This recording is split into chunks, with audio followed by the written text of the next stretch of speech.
আসসালামু আলাইকুম, আমি ডক্টর তাসলিমা।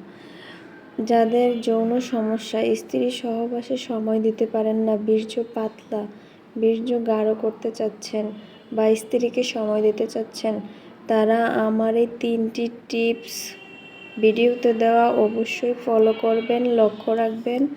তাছাড়া যে সকল খাবার খেলে আপনাদের টাইমিং বাড়বে বা দীর্ঘ সময় সহবাস করতে পারবেন, তার মধ্যে কিছু খাবার হচ্ছে বিশেষ করে খেজুর, মধু, কালো জিরা, গরম দুধ, হাঁসের ডিম, কাঁচা রসুন। যাদের অ্যালার্জি সমস্যা থাকে তারা খাবেন না, যাদের অ্যালার্জি নেই তারা কাঁচা রসুনটি অবশ্যই সেবন করবেন সপ্তাহে 3 দিন একটি করে।